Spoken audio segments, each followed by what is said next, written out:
चलिए तो आज हम लोग देखते हैं क्वेश्चन है JEE Mains 2023 का। क्वेश्चन ये है कि the number of common tangent to the circles x square plus y square minus 18x minus 15y plus 131 equal to 0 and x square plus y square minus 6x minus 6y minus 7 equal to 0।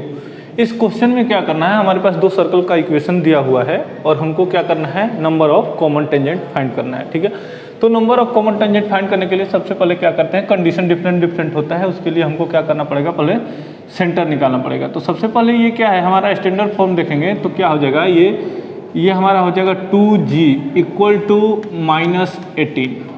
तो g equal to कितना हो जाएगा हमारा -9। इसी तरह 2f equal to कितना होगा -15। तो f इक्वल टू -15/2। तो हमारा सेंटर क्या होता है -g, -f। तो सेंटर हो जाएगा हमारा 9,15/2। इसी तरह अच्छा, और ये C सेंटर हो गया और कांस्टेंट यहाँ पे क्या हुआ, कांस्टेंट हुआ यहाँ पे 131। ठीक है, तो इस सेंटर ये C1 आ गया फर्स्ट वाले सर्कल का सेंटर। अब फर्स्ट वाले सर्कल का रेडियस निकालेंगे तो R1 क्या होता है, फॉर्मूला क्या होगा, g square plus f square minus c।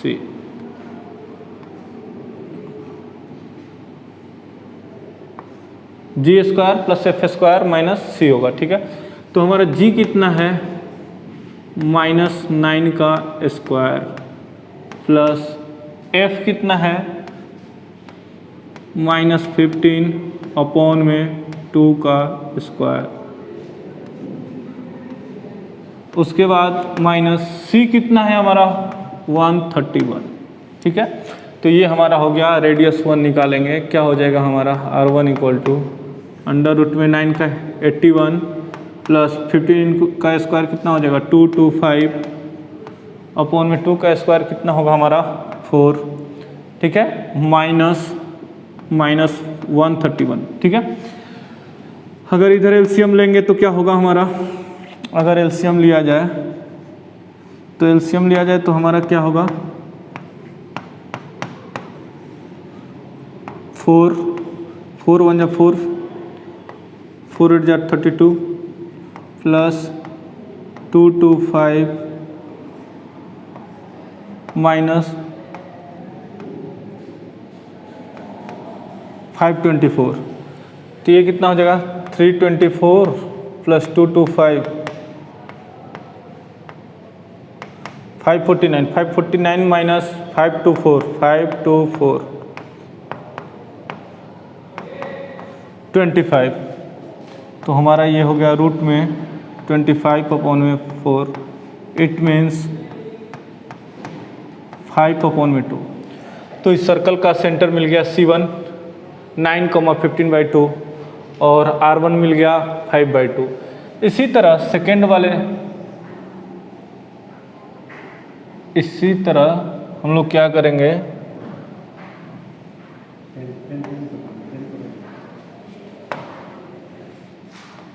इसी तरह हम लोग इस वाले सर्कल का सेंटर लिखेंगे। तो 2g equal to -6, g equal to -3, 2f equal to -6, f equal to -3, constant -7। तो सर्कल 2 का सेंटर क्या होगा, -g, -7। It means 3, and centre, how to find the centre will be 3, and constant equal to -7।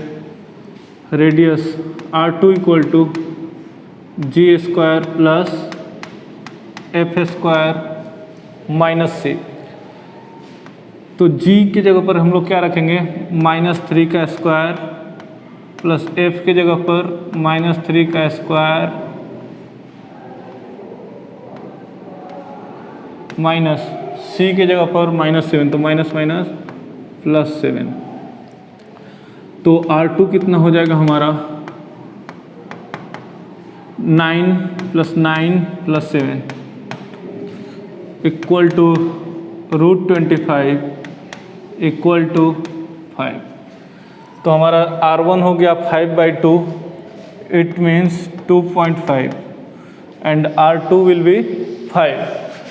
और यहाँ पे हमारा जो centre होगा वो क्या होगा 9,15/2, और इधर जो सेंटर होगा वो क्या होगा 3,3। तो C2 कितना हुआ हमारा 3,3। अब उसके बाद हमको C1 C2 मिल गया और R1 R2 मिल गया। तो चलेंगे हम लोग क्या करेंगे, C1 और C2 के बीच का डिस्टेंस निकालेंगे। C1 और C2 जो हमारा सेंटर क्या है, C1 जो है हमारा, जो हमारा सेंटर C1 है वो क्या है हमारा C1 है हमारा 9,15/2, 9,15/2। और C2 क्या है हमारा, C2 है हमारा 3,3। तो लिख लेंगे यहाँ पे 3,3। अब क्या करना है, अब हमको C1 और C2 के बीच का क्या फाइंड करना है, डिस्टेंस फाइंड करना है। C1 और C2 के बीच का डिस्टेंस फाइंड करना है। तो C1 और C2 के बीच का डिस्टेंस हम लोग फाइंड करेंगे तो क्या आएगा हमारा C1 और C2 के बीच का डिस्टेंस फार्मूला अप्लाई करेंगे तो C1 C2 इक्वल टू 9 - 3 का स्क्वायर प्लस 15/2 - 3 का स्क्वायर। तो ये कितना हो जाएगा 6 का स्क्वायर प्लस 2 3 × 6 15 - 6 कितना हो जाएगा 9/2 का स्क्वायर। तो ये कितना हो जाएगा हमारा 36 + 81/4। एलसीएम लेंगे तो हमारा क्या होगा, एलसीएम होगा हमारा 4। ये कितना होगा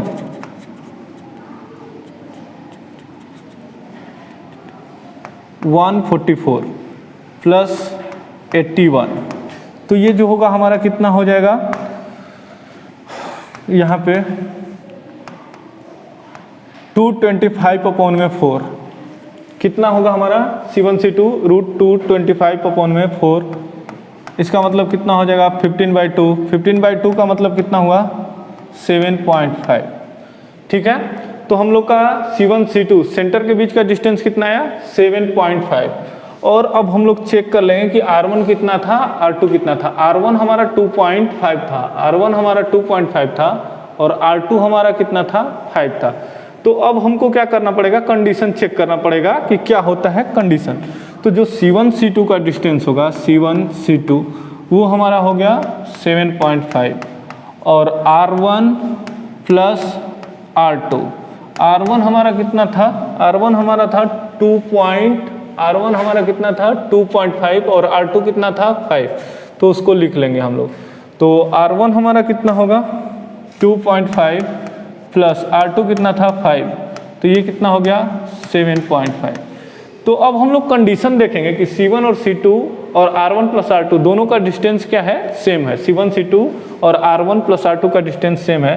तो हम लोग क्या करेंगे, हम लोग को पता है कि अगर C1 C2 और R1 + R2 सेम हो तो सर्कल क्या करेगा, एक दूसरे को टच करेगा। सर्कल क्या करेगा, एक दूसरे को टच करेगा। क्या करेगा, टच करेगा। ठीक है, C1 और C2 क्या हो जाए यहाँ पे C1 यहाँ पे C2। तो यहाँ पे क्या हो जाएगा,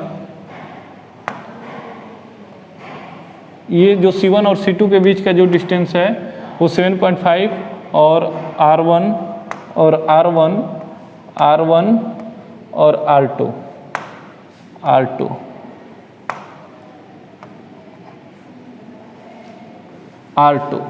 ठीक है, इस दोनों का जो डिस्टेंस है